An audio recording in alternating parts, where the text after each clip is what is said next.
Mes amis, à chaque semaine, je vous dis que c'est important que vous soyez là, qu'on respecte la nature. Respecter la nature, ça veut dire aussi prendre soin d'un cheptel de gibier. Cette semaine, on consacre 30 minutes de l'émission concernant la nouvelle réglementation mise en place cette année en 2020. On n'est pas tout à fait d'accord, on partage ça avec vous. Bonne émission.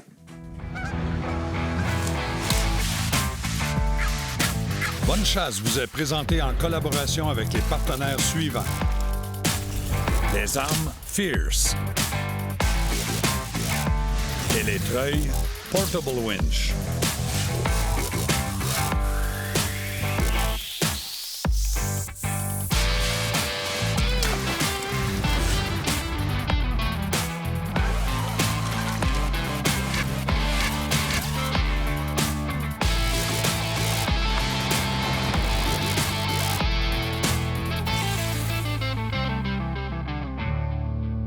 Deschamps Auto de Sainte-Julie nous transporte pour cette émission.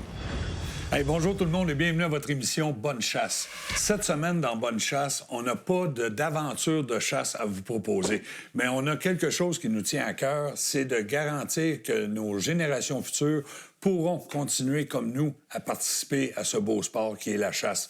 Un sport noble, puis qu'il faut qu'il soit fait dans les règles de l'art. Cette semaine, j'ai deux experts de chasse au chevreuil, chasse au gros gibier aussi en général, mais je vous le dis, deux gars qui savent de quoi ils parlent et qui arrivent avec des chiffres, des données précises. J'ai Luc Brodeur, qui est technicien agricole. Merci d'être là, Luc. Et j'ai aussi François Pelletier, qui est là, qui est technicien de la faune. Les gars, cette semaine, on va mettre les vraies choses sur la table. OK? On va dire la vérité. On n'est pas tout à fait d'accord avec ce qui arrive comme réglementation au Québec pour la gestion du cheptel de chevreuil et de la chasse au chevreuil en général. Premièrement, il y a le RTLB qui a été mis en place. Déjà, c'est la 4e année que ça se vit dans la zone 6 et les résultats sont très positifs, je pense. Absolument. C'est hyper positif. On le voit sur les réseaux sociaux, ils sont en feu. On voit des bachelor groups, des groupes de bucks de l'ordre de 4, 5, 6 bucks de 2 ans et demi et plus dans le même champ en même temps, chose qu'on ne voyait plus depuis plusieurs années. Ça, c'est un avantage qu'on a remarqué, puis la qualité de chasse est de beaucoup supérieure. En seulement 2 ans, on a eu des beaux résultats. Quand on dit que ça s'est balancé, François, tu as des choses concrètes qui te le prouvent, toi, parce que tu chasses sur la zone 6 aussi. Exactement, j'ai cette chance-là. Puis on a la chance d'avoir étudié dans la zone 6. On a fait des projets, on a déjà parlé ensemble, Oui. on a fait des inventaires pré-RTLB. On a fait également pendant le RTLB. Ces chiffres-là ne sont pas encore connus parce qu'on les a fait l'an passé. On les voit, les résultats, c'est tangible. Puis on le voit aussi au niveau de la satisfaction de la clientèle. Luc l'a dit, là, les réseaux sociaux sont en feu, tout le monde parle que de la zone 6.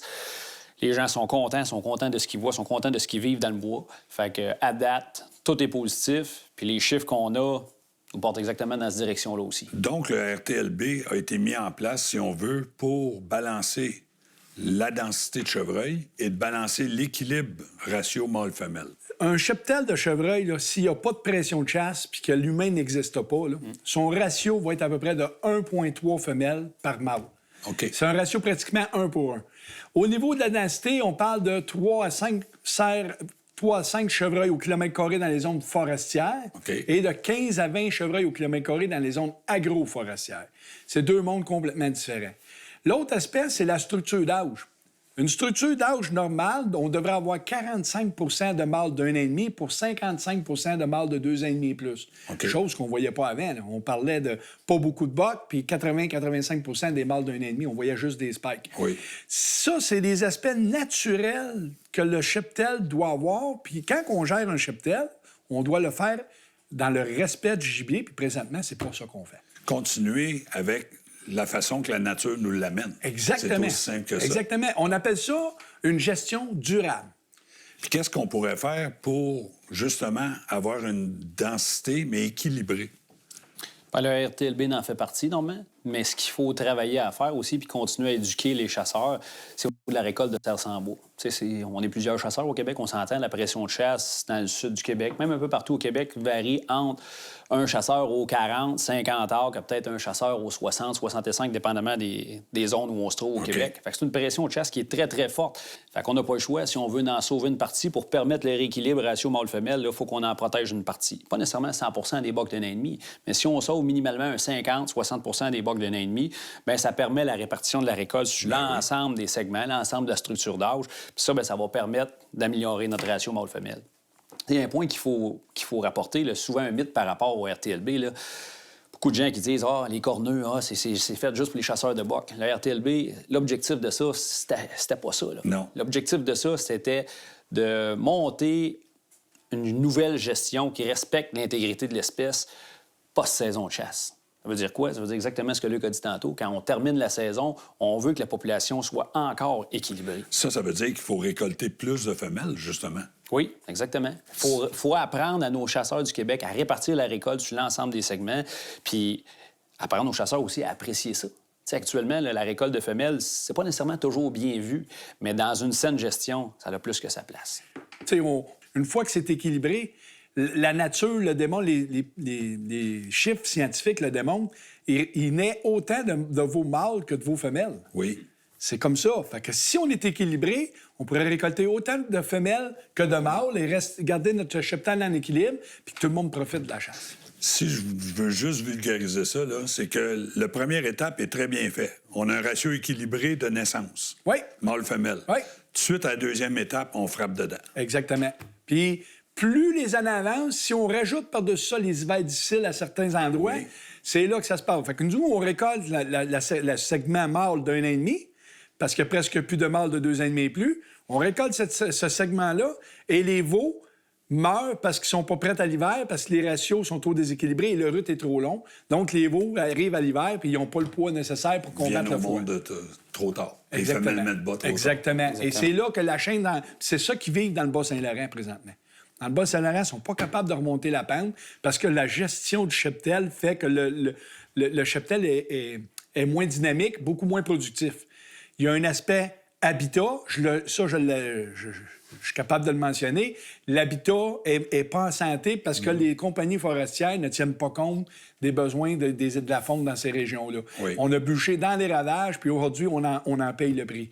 Mais si on combine une bonne gestion de l'habitat, qu'on travaille avec les compagnies forestières et qu'on fait une belle gestion du cheptel, le chevreuil va remonter dans le Bas-Saint-Laurent, c'est une certitude. C'est un point qu'on va élaborer un peu plus tout à l'heure, Luc, si tu le permets. Mes amis, on va y aller avec un deuxième point qui est très important aussi.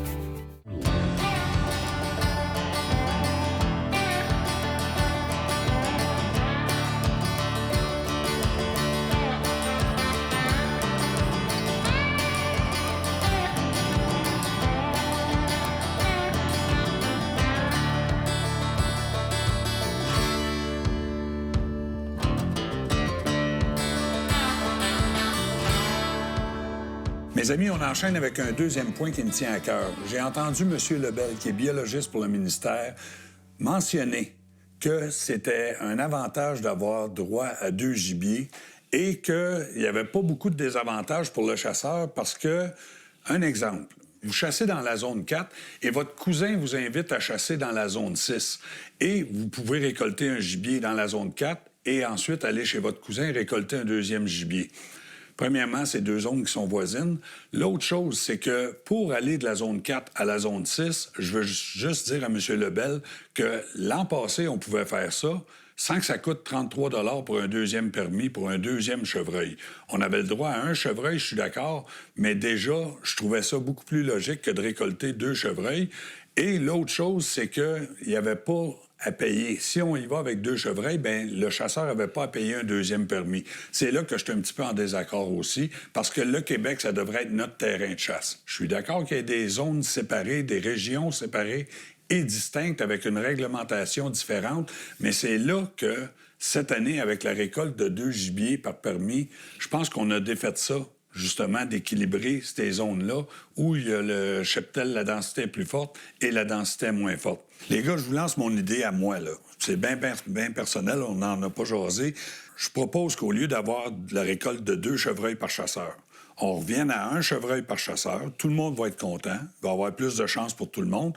Qu'on émette des permis pour récolter une femelle, mais qu'on y aille avec un tirage au sort, mais qui va obliger le chasseur qui participe au tirage au sort à récolter la femelle. Puis tu as tout à fait raison, Norman. Puis d'ailleurs, c'est ce qu'on avait parlé au ministère. Au début du plan, avec moi et François, là, l'objectif, c'était de récolter les femelles, parce que c'est important de récolter les femelles avant le rut, pour équilibrer notre ratio avant que les mâles travaillent pour rien. Déjà, à 1 permis de boc par chasseur, on avait déjà une pression trop élevée. Imaginez-vous à 2. Dans les zones à forte densité, ton idée est excellente. Tu fais un tirage au sort, tu donnes un bonus au chasseur, que s'il est tiré au sort, tu as le droit de tirer une femelle, mais tant que tu n'as pas tiré ta femelle, tu n'as pas le droit à ton permis de boc. Fais ta job de gestion, et après ça, tu auras le droit à un mâle de 3 points et plus d'un côté. Pour les zones à faible densité, on parle du Bas-Saint-Laurent, on parle dans le coin de l'Outaouais ou dans la Rive-Nord, toutes les zones où il y a moins de chevreuils, que l'hiver est beaucoup plus difficile, bien là, à ce moment-là, moins de chevreuils, tu peux dire, on fait un tirage au sort femelle, mais celui qui sort à femelle, il ne chasse pas le boc cette année-là. Okay. On donne une chance à plus de chasseurs de récolter le gibier. Oui. De toute façon, les cornes ne se mangent pas, c'est ça que les gens disent. Et là, on rééquilibre notre cheptel et on s'assure que d'année en année, la qualité de chasse va être présente. Des outils pour répartir la récolte sur l'ensemble des segments. Parce que là, quand on dit qu'on avait le droit à 2 mâles cette année, c'est dans certaines zones. On parle de la 8, on parle de la 5. Dans la même zone. Tu as le droit à 2 bocs dans la même zone. Dans la même cache, au même endroit, tu as le droit à 2 mâles. Ça a été une catastrophe. Si je me trompe pas, là, géographiquement, là, ces 2 zones-là bordent son voisin de la zone 6. Exactement. Où il y a un plan qu'on est en train de travailler à faire des expériences, à savoir si le RTLB pourrait être bon. Mais ces 2 zones-là viennent falsifier les données qu'on va avoir dans la zone 6, c'est sûr. Non seulement ça vient falsifier, moi, ce que ça m'envoie comme message, pour avoir été porteur du projet RTLB, c'est que nos gens du ministère ne travaillent peut-être pas dans le même sens que nous. On essaie d'avoir un projet qui est porteur de qualité, puis en contrepartie, dans un plan de gestion qui va venir toucher les 2 années d'RTLB qui restent, parce qu'on s'entend, oui. Ça donne des possibilités de récolte de mâles, bien, on vient permettre 2 bocs dans la même zone limitrophe. Moi, ce que ça m'envoie comme message, c'est garde la qualité...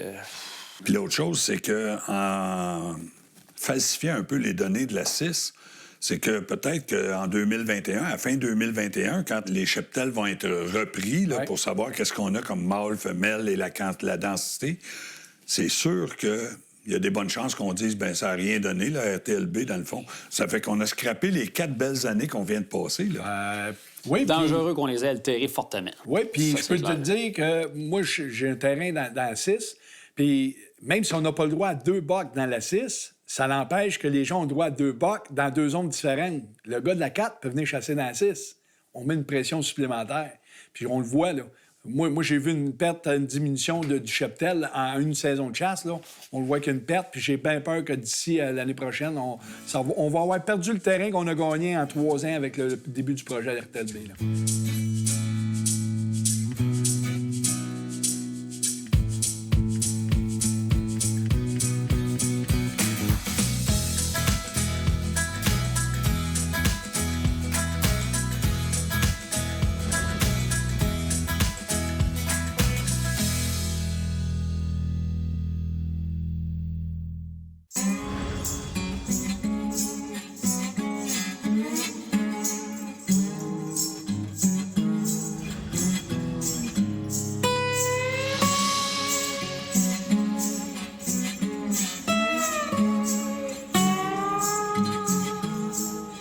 Dans l'émission, on parlait que la gestion RTLB pouvait être bonne aussi dans des régions où la densité de chevreuil est moins haute. J'aimerais ça que tu reviennes là-dessus, puis même, François, t'embarques quand tu veux, pour nous expliquer de quelle façon on pourrait, si on veut, balancer et même augmenter la densité. Écoute, on travaille avec des chums dans le coin du Nouveau-Brunswick qui ont fait une étude qui est hyper intéressante sur les lignes du Bas-Saint-Laurent. Tout le long des lignes, au nord du Nouveau-Brunswick, il y avait plus de 200 caméras de surveillance avec différentes zones. Le ratio à 5-1, l'hiver 2019 qu'on a connu, était hyper difficile. 5-1, on parle de 5 femelles pour un mâle. Oui, excuse-moi, parce que moi, je parle dans mon langage, mais on parle de 5 femelles par mâle. Le taux de survie à l'hiver 2019, dans un ratio 5 femelles, 1 mâle, était de 20 Taux de survie des fans. Le taux de survie des fans. À côté, le même hiver, la même année, un ratio 3 femelles par mâle avait un taux de survie des fans de 57 On vient de gagner 37 là, vite, là, juste avec le ratio de 2 femelles qui changent pour presque 3 fois plus de veaux qui ont survécu, puis on n'est pas rendu à une femelle par mâle en termes de ratio. Là. Puis on n'a pas parlé d'habitat encore. Là. Fait que si on fait une gestion, de la population, en plus de faire une gestion de l'habitat, le Bas-Saint-Laurent va revivre ces belles années qu'il a déjà connues dans le temps. Bas-Saint-Laurent, l'Outaouais, les Laurentides, on vit ça partout. Là, On a des clients dans les Laurentides. On le vit, là. À cette heure, on a tous des cams, là. Fait que dans les Laurentides, c'est le même problème, là. Mais l'autre chose qui doit être désastreuse, les gars, puis vous me le direz si je me trompe, mais en ayant 5 femelles pour un mâle ou 4 femelles pour un mâle, si le taux de survie des fans est faible à la fin de l'hiver, le taux de survie des mâles matures qui ont accouplé 4 femelles ou qui ont travaillé pour accoupler 4 femelles est faible aussi parce que son énergie a été mise vraiment basse juste avant d'affronter la pire température. Puis on le voit sur les Kodak. Après une année difficile, une année dure hivernale, on le voit qu'il y a beaucoup de mâles matures qui sont disparus. Ils sont carrément disparus de la carte parce qu'ils en ont souffert. Fait que les gros mâles tombent au combat. Les veaux passent pas l'hiver parce qu'ils sont pas prêts. Puis nous, on récolte les os. Et voilà, on récolte les mâles d'un an et demi. Fait que c'est ce qui se passe dans les zones à faible densité. C'est ce qui se passe, puis c'est ça qu'il faut limiter. Puis le RTLB est justement un outil pour contraindre ça. Là, on va arriver vers la fin de l'émission, puis je tiens à mentionner qu'il y a un nouvel organisme à but non lucratif, ça c'est important de le mentionner, que vous avez mis sur pied, puis que vous invitez tout le monde à venir se joindre à vous autres. Parce que le chevreuil au Québec, ça appartient ni au gouvernement, ni à toi, ni à toi, ni à moi, ça appartient à tout le monde. Collectif. Exactement. Donc, on a le droit d'avoir un groupe qui va essayer de présenter des idées pour avoir une meilleure gestion de ça. Absolument. C'est là qu'est venue au monde l'idée de l'Unis pour la faune. Unis pour la faune. UPF. Exact. Puis à la base, là, c'est né d'un projet qu'on a été approché, le COGAFA dans le temps, dans les années 2010. On avait été approché à faire des recherches pour s'assurer que tout le monde soit satisfait de ce plan de gestion-là, parce que les agriculteurs avaient beaucoup trop de pertes agricoles. La régénération forestière ne se faisait plus dans les érablières. Il y avait les gens, les publics en général, se faisaient détruire les jardins ou les headsets d'hiver. Il y avait une problématique, puis il fallait la régler. Puis la recherche qu'on a faite avec François, c'est exactement ça. Trouver le niveau de densité en bas de la capacité du sport pour permettre d'éviter ces problèmes-là, tout en ayant une meilleure qualité. C'est-à-dire, au lieu de voir 20-25 femelles et veaux, puis de voir un spike dans ta semaine, bien, on peut-tu voir 7, 8, 9 femelles, mais voir 3, 4 bottes matures qui traînent sur le terrain. Puis les gars, ils vont être beaucoup plus motivés de cette façon-là, puis on élimine un paquet de problèmes. Là. C'est sûr qu'on élimine, premièrement, la perte du côté des agriculteurs. Ouais, on élimine aussi le nombre d'accidents sur la route parce que la densité de chevreuil va être baissée, mais balancée, donc beaucoup plus de chevreuils en forme. Puis, étant donné que tu es un technicien de la faune, c'est sûr que tu peux répondre à ça. Puis je connais déjà la réponse, mais je veux que tu le dises aux gens. Ici, au Québec, est-ce qu'on a les infrastructures, la nourriture, pour avoir une qualité de chevreuil aussi bonne, sinon supérieure à l'Ouest canadien, où tout le monde dit « sont-tu chanceux, eux autres, là-bas? » On a clairement les moyens de se doter d'une belle qualité de chasse. Ça, c'est clair, Normand. Dans les dernières années, il ne faut pas se cacher, le sud du Québec a été gâté, over-gâté de densité de cerf très élevée. Oui. Fait il y a des secteurs où on va devoir ramener la densité à des densités un petit peu plus basses, mais L'objectif, c'est de le faire en respectant une belle qualité. On remplace la quantité par la qualité. Puis dans les zones où on est à basse densité, bien, d'essayer d'amener nos instances à gérer différemment pour augmenter les densités un peu là-bas, puis de gérer également en termes de qualité. Ce que je parlais tantôt, là, des clients qu'on a dans la région de l'Outaouais puis dans la région des Laurentides, c'est une catastrophe, Normand. Là. Oui. Tu veux pas aller chasser là, je veux pas y aller non plus. Non, puis j'ai des amis qui sont propriétaires de terrains là, qui vivent là, exact. Puis qui m'ont parlé, puis qui ont dit, Norm, c'est le fun que vous puissiez parler de ça à la télévision parce que ça va aider tout le monde. C'est d'amener tous les chasseurs-pêcheurs ensemble pour promouvoir une gestion qui est durable puis équitable pour tout le monde. Autrement dit, c'est pour avoir un peu l'appui des chasseurs pour aller présenter les idées à la direction. Oui, clairement. Puis d'être autonome, s'autofinancer. Le Québec s'est jamais doté de ça. Les chasseurs, les pêcheurs, on a tout le temps été un peu déchirés. Ce qu'on veut, c'est rallier tout le monde ensemble pour dire quand il y a des aberrations qui arrivent. Un peu comme là, on a un plan de gestion, c'est pas une aberration totale, mais il y a des points clairement qu'on n'est pas d'accord tout le monde, on comprend pas. Fait que c'est d'être en mesure d'intervenir puis d'avoir un droit de parole. D'avoir un droit de faire expliquer. Ils ont peut-être raison, mais on peut-tu les comprendre? Exactement. Il y a des incompréhensions en ce moment. On veut être en mesure de se faire écouter puis dire, bon, ben OK, ils sont une bonne gang, ils sont ensemble, puis ils ont besoin d'informations. On n'a pas le choix. Rétablir la communication, parce qu'en ce moment, la communication directe entre les chasseurs, pêcheurs et nos instances... C'est à la miette. Il faut ramener ça, encore une fois, à un équilibre. J'amène mon point, t'amènes ton point, on met ça ensemble, puis on bâtit ce qu'il y a plus fort. Prouve-moi-les que toi, t'es correct, mais là, présentement, ça fonctionne pas. OK. Fait que nous, on a des chiffres, ça fonctionne, puis on peut le faire fonctionner ailleurs. Il faut juste qu'ils nous fassent confiance, puis qu'on travaille tous ensemble, les chasseurs, les pêcheurs, puis aller dans la bonne direction. Et qu'on aurait pu en parler facilement encore pendant 2-3 heures. Oh que oui. Puis c'est là-dessus que je veux amener les gens. C'est que si on veut aller devenir membre de l'UPF, de quelle façon on fait ça? On va sur le site de www.unipourlafaune.com. Vous allez vous mettez votre nom, votre courriel, soumettre, ça coûte 0. Tout ce que vous dites, c'est que oui, on veut que vous nous défendiez, on veut créer une force pour dire, moi, mes enfants, plus tard, je veux qu'ils aient la même qualité de chasse que moi j'ai aujourd'hui.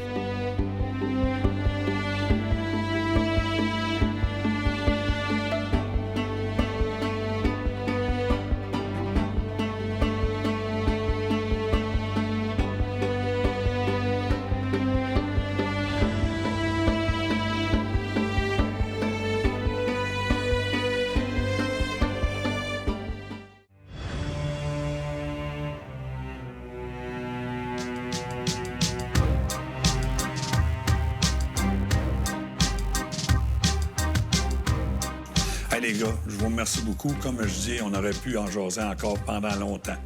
Pour nous autres, les amis, c'est ce qui met fin à l'émission aujourd'hui. Je vous le dis, la semaine prochaine, on va être là pour Bonne Pêche. Mais encore une fois, c'est important de le mentionner. Si on se tient ensemble, on va réussir à jaser avec tout le monde. Puis de cette façon-là, tout le monde va sortir gagnant de cette belle histoire. Soyez là la semaine prochaine. D'ici là, respectez la nature. On le mentionne régulièrement. Aujourd'hui, qu'est-ce qu'on a fait, là? C'est un petit peu ça, respecter la nature. Salut la gang.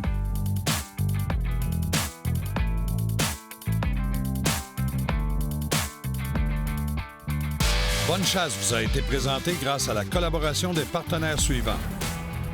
Les arbalètes Raven.